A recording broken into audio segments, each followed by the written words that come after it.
Assalamualaikum warahmatullahi wabarakatuh. Waalaikumsalam warahmatullahi wabarakatuh. Baiklah, kami dari kelompok 1 akan menyampaikan materi kami yang berjudul Metode Penanganan dengan Suhu Rendah, Penanganan Hasil Perikanan. Sebelumnya perkenalkan, kami dari kelompok 1 yang beranggotakan saya Imam Wahyudi sebagai moderator, Nurul Hasanah sebagai pemateri, Dika Azhari sebagai pemateri, dan Yuni Piansari sebagai pemateri. Mata kuliah Penanganan Hasil Perikanan.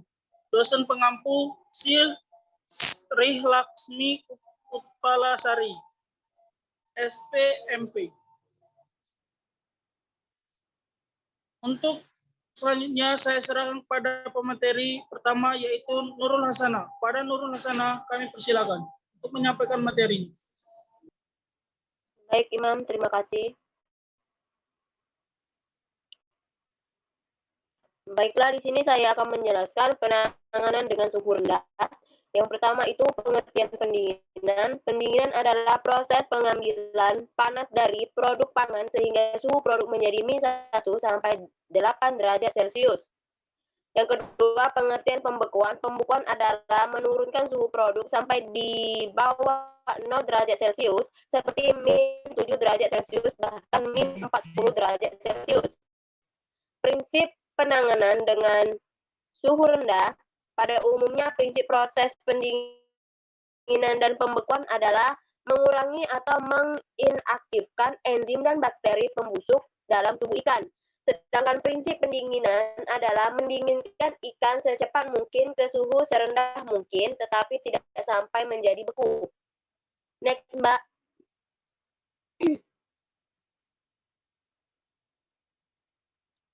Di sini ada jenis-jenis pendinginan, yaitu terdiri dari yang pertama, pendinginan dengan es, yang kedua, pendinginan dengan es kering, yang ketiga, pendinginan ikan dengan udara dingin, yang keempat, ada pendinginan ikan dengan es air laut, yang kelima, pendinginan ikan dengan air yang didinginkan, yang keenam, pendinginan ikan dengan teknologi refrigerasi, dan yang ketujuh, ada perpaduan antara pemberian es dan pemberian larutan yang didinginkan.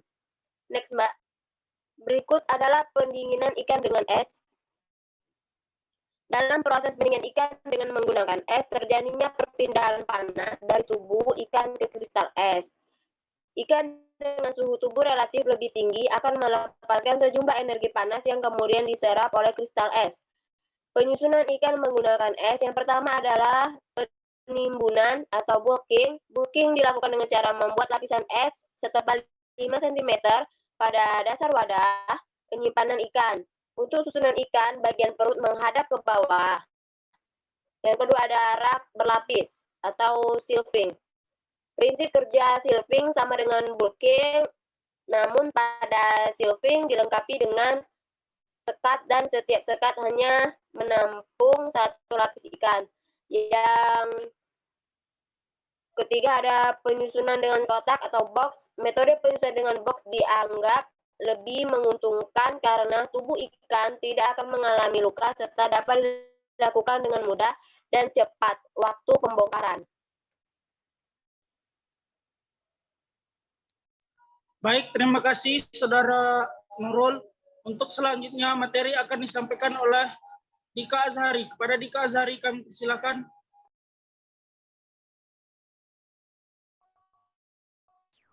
Oke, baiklah. Terima kasih buat teman-teman. Saya akan melanjutkan, yaitu pada permasalahan yang dihadapi terkait penanganan ikan. Penyebab hasil perikanan perlu dilakukan pendinginan, yaitu ikan dan hasil-hasil perikanan lainnya merupakan highly perishable food.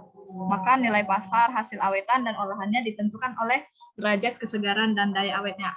Pada produksi hasil laut, perubahan kualitas dari segi rasa, bau, tekstur, dan warna dapat terjadi akibat pertumbuhan bakteri. Perubahan kualitas tersebut kecepatannya tergantung dari kadar bakteri awal, kondisi penyimpanan, suhu, kelembapan, dan tekanan atmosfer. Next.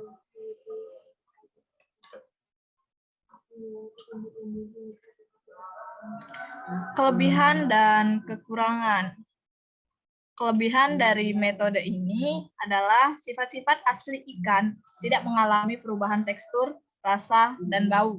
Sedangkan untuk kekurangannya, yaitu apabila pemberian es tidak sesuai dengan patokan atau standar, pemberian es yang kurang maupun berlebihan akan merusak tekstur dan menyebabkan kebusukan pada ikan. Next.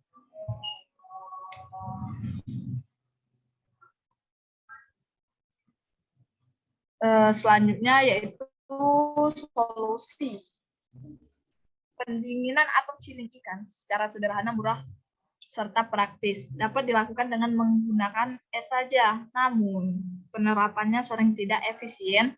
Terdapat faktor-faktor penyebabnya, antara lain yaitu suhu udara yang panas di daerah tropis seperti di Indonesia dapat mengakibatkan es dapat mencair.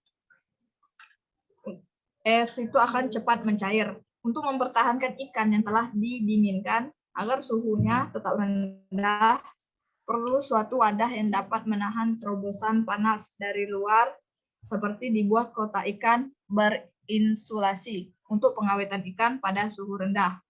Kotak dapat dibuat dari kayu yang diinsulasi dengan styrofoam dan fiberglass. Cara lain yaitu dengan penggabungan beberapa media antara es basah dan es kering. Saya kembalikan ke moderator. Baik, terima kasih Dika Azhari. Untuk selanjutnya materi akan dilanjutkan oleh Yuni Piliansari. Pada Yuni Piliansari kami persilahkan. Oke, baiklah. Penanganan ikan yang biasa kita lakukan di rumah dengan metode pendinginan yaitu menggunakan lemari es, di mana ada tiga bagian ya yang terdapat di lemari es, di mana ketiga bagian ini memiliki fungsi yang berbeda. Pertama yaitu freezer. Bagian ini digunakan untuk penyimpanan bahan yang membutuhkan suhu sangat dingin. Pada ruangan ini, suhu bisa mencapai minus 32 derajat Celcius hingga minus 18 derajat Celcius. Temperatur di mana air berubah menjadi es adalah 0 derajat Celcius. Contoh penyimpanannya yaitu makanan yang seperti frozen food. Yang kedua, refrigerator. Bagian ini biasanya memiliki ruang lebih luas dari yang lain. Temperatur di bagian ini biasanya disetting mulai dari 3 derajat Celcius sampai 5 derajat Celcius. Di mana mikroba tidak bisa berkembang biak. Contohnya penyimpanan sayur dan buah, terutama diletakkan di laci sayur. Yang ketiga yaitu chiller. Bagian ini pada umumnya terdapat di ruangan yang sama dengan refrigerator. Hanya saja didesain sedemikian rupa sehingga terdapat sekat untuk memberikan kondisi temperatur lebih dingin dari refrigerator. Temperatur pada chiller berkisar 2 derajat Celcius sampai 5 derajat Celcius. Pada bagian ini biasanya material segar ditempatkan, contoh seperti penyimpanan daging, ikan, sayur, yogurt, dan keju. Baiklah, selanjutnya saya akan kembalikan kepada moderator. Baik, terima kasih Yuni. Baiklah, sebelumnya terima kasih.